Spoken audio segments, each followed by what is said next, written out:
میں بھی آج چیلنج کر رہا ہوں کہ اس کا جواب دینا ہے جو لوگ اس چیز کے قائل ہیں۔ یہ ویڈیو عراقی پرفیوم ابو الفضل کے تعاون سے پیش کی جا رہی ہے، جو کہ پاکستان میں لانچ ہو چکا ہے۔ بہترین خوشبو ہے اور اسے ابو الفضل اس لیے کہا جاتا ہے کیونکہ حرم حضرت عباس میں یہی خوشبو استعمال کی جاتی ہے۔ آرڈر کرنے کے لیے واٹس ایپ نمبر پر رابطہ کیجیے۔ شکریہ۔ بسم اللہ الرحمن الرحیم۔ السلام علیکم مومنین اکرام، امید ہے آپ سب خیر و عافیت سے ہوں گے۔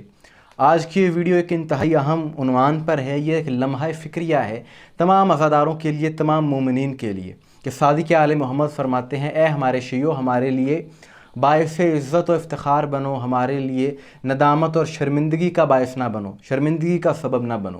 اور عزاداری سید الشہداء جو ہماری شاہرگ حیات ہے، عزاداری جو کہ حق اور باطل کی پہچان کراتی ہے، یزیدیت کو بے نقاب کرتی ہے، حسینیت کی ترویج کا ذریعہ ہے۔ لیکن افسوس اس وقت ہوتا ہے کہ جب کچھ ایسے عناصر کہ جو عزاداری میں ایسی حرکتیں کرتے ہیں جن کی وجہ سے مسلک کی بدنامی ہوتی ہے، مسلک کا مذاق اڑایا جاتا ہے ساری دنیا میں، اور وہ یہ ساری حرکتیں اپنے ذاتی مفاد کے لیے کرتے ہیں، ایسے لوگ خود غرض ہیں۔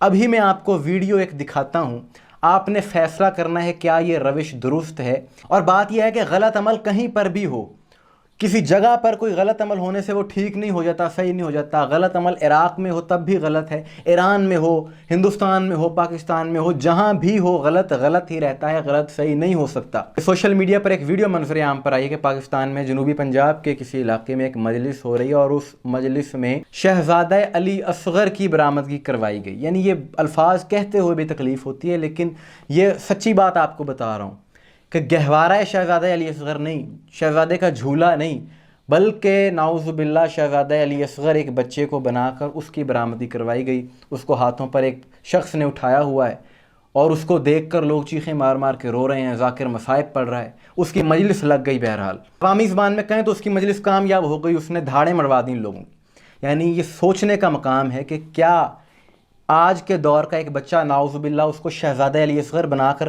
پیش کیا جا سکتا ہے؟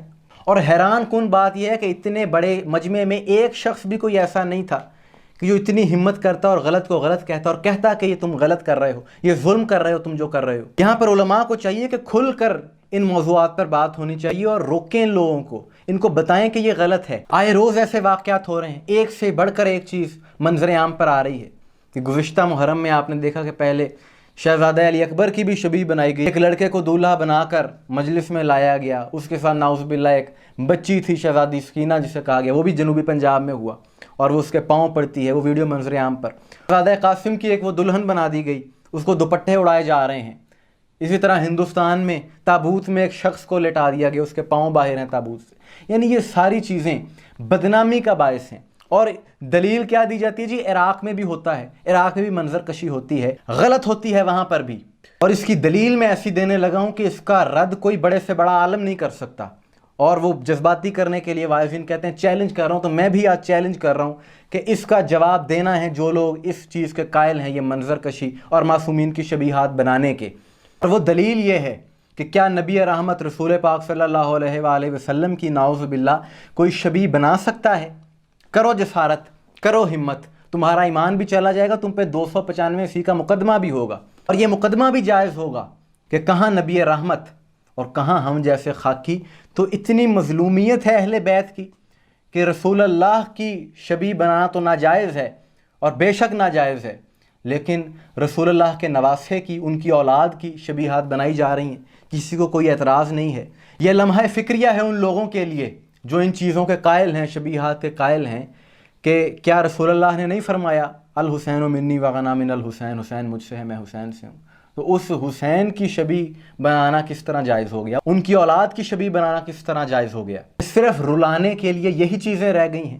ان ساری چیزوں کو اگر آپ اٹھا کر دیکھیں گے تو ان کے پیچھے ایک ہی موٹیو ہے، اور وہ موٹیو ہے مال دنیا کمانا۔ مصائب آل محمد تو اتنے ہیں کہ صرف نام حسین آ جائے تو آنکھوں میں آنسو آ جاتے ہیں۔ کیا یہ مصائب کم ہے کہ رسول اللہ جس کو چومتے رہے اس کے گلے پہ خنجر چلا دیا گیا؟ BBC کی ڈاکومنٹری تھی محرم میں کہ غیر مسلم خاتون، اسے جب پتہ چلا شہزادہ علی اصغر کے بارے میں، اس نے گریہ کرنا شروع کر دیا بے ساختہ۔ وہ اسی بات پہ روئے جا رہی تھی کہ 6 ماہ کا بچہ، اور اس 6 ماہ کے بچے کو پانی نہیں دیا گیا۔ تو ذکر حسین ان چیزوں کا محتاج نہیں ہے جو آج کل یہ کیا جا رہا ہے۔ ایسی چیزوں کی کھل کر مخالفت کرنے کی ضرورت ہے کہ جو مذہب کی، مسلک کی بدنامی کا باعث ہیں، کہ یاد رکھیے گا دو طرح کے دشمن ہیں مومنین کے، عزاداری کے. ایک وہ جو بیرونی دشمن ہے، وہ اتنا خطرناک نہیں ہے، اس سے زیادہ خطرناک یہ اندرونی دشمن ہے جو اندر سے ایسی حرکتیں کر کے مسلک کی بدنامی کا سبب بن رہے ہیں. اور ابھی محرم آ رہا ہے، یہ پیغام ہے تمام حسینیوں کو کہ آپ کے علاقے میں اگر اس قسم کی کوئی خرافات کرے تو ہمت کر کے ان کو روکیں، اور دلیل یہی دیں کہ کیا رسول اللہ کی شبیہ بنائی جا سکتی ہے، اگر نہیں تو آل رسول کی شبیہ بنانا بھی حرام ہے. اور اگر ہمت کر کے 4 سے 5 جگہوں پر ان کو روک دیا گیا تو آئندہ کسی کی ضرورت نہیں ہوگی کوئی ایسی جسارت کر سکے. ایسی حرکتیں کرنے والے بدنام کر رہے ہیں مکتب امام جعفر صادق علیہ السلام کو. مومنین کرام، آپ کی اس حوالے سے کیا رائے ہے کمنٹس میں ضرور بتائیے گا. مجھے دعا میں یاد رکھیے گا. السلام علیکم ورحمۃ اللہ.